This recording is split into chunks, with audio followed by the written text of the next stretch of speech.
Slum 1200 GGI Mob, and I'm back. Slum 1200 GGI Mob, and I'm back. Slum 1200 GGI Mob, and I'm back. Back.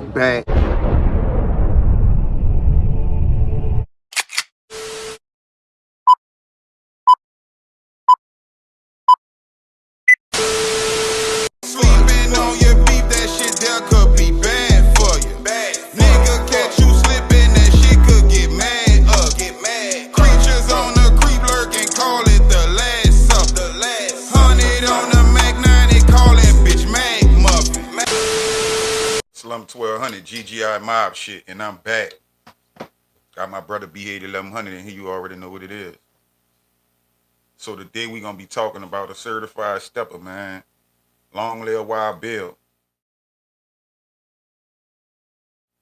So dude would be from the Lafitte project. And it would be rumored that he would set a guy on fire in the middle of the courtyard in front of everybody. Goes on to read, Mr. William, known as Wild Bill, was a strong-armed criminal who did pretty much what he wanted in the city, patrolled by a famously corrupt police department. There was a lot of corruption within the police department. Within a couple of years, there were 2 officers. One officer ordered a hit on a witness, and then another officer killed several people at the Kim On restaurant out in New Orleans East. So, I mean, it was a bad time, and the federal government was talking about coming in. But a city with one of the highest murder rates in the country. He was accused of armed robbery, but the victim was afraid to testify. He was accused of beating a woman with a wooden post because she owed him $12. But the victim and the witnesses were afraid to testify. Then in August of 1994, Mr. Williams handcuffed Thomas May, dosed him with gasoline, and set him on fire in a courtyard of the Lafitte housing projects in New Orleans.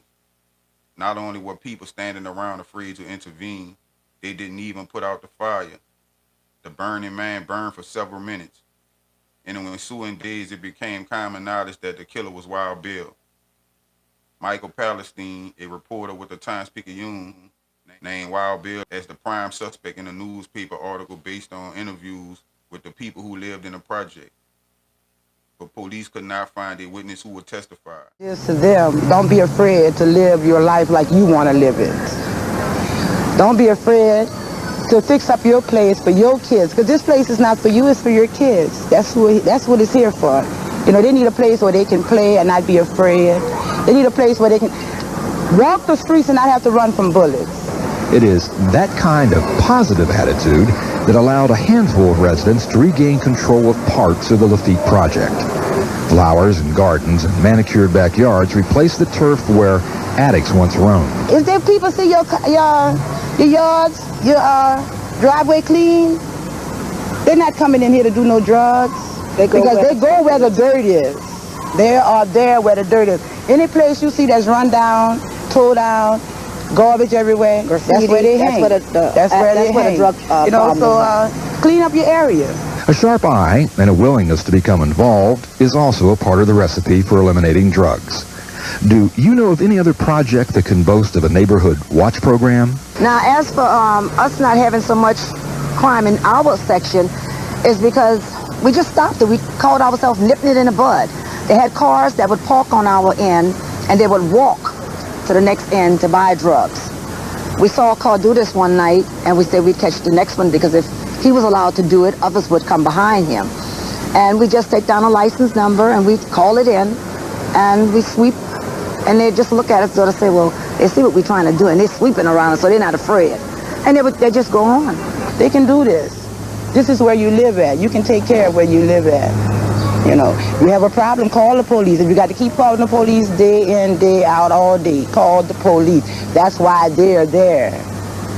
To help you, to protect and serve. But the battle to clean up has had its frustrating side, too.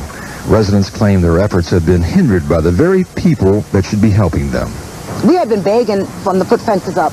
Housing City and Hanover City had no money for this. Okay, we have fences now that can be erected, and housing is holding us up again.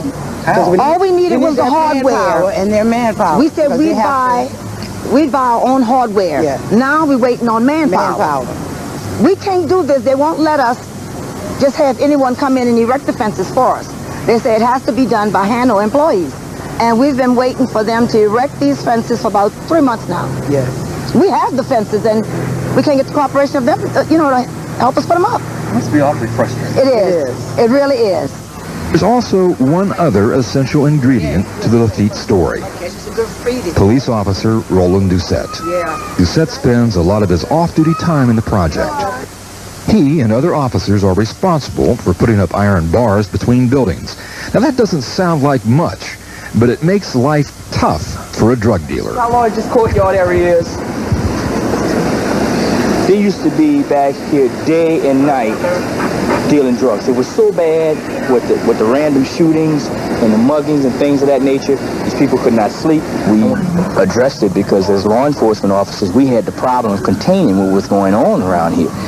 And we were just chasing our tails, if you will. I mean, we'd pull in this area of Tonti Court, and it would come through all the openings that they had. And then we constantly were bombarded with calls from the residents in the area saying that they were tired of the shootings, they were tired of the muggings, they were tired of all the drug trafficking going on in this area.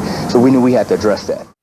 When Mr. Williams came to trial 2 years later, he was convicted on the testimony of only one witness, and that witness was a 12-year-old girl. All it takes is a couple of brave people to come forward, supported by the community and law enforcement, Ms. Keys said. The sister of the murdered choir member said, if only a brave few will come forward, then a few more before you know it, there's a brave front. I still haven't given up hope. But y'all get in that comment section, man. Hit that like button. Make sure the notifications turned on. Share the videos. Hit that subscribe button, man. Slum 1200, GGI mob shit. My brother B8 1100. Niggas dying for the bucks and the glory. True story. Trying to make a meal before they see 30. True story. Gotta get it, living life in a hurry.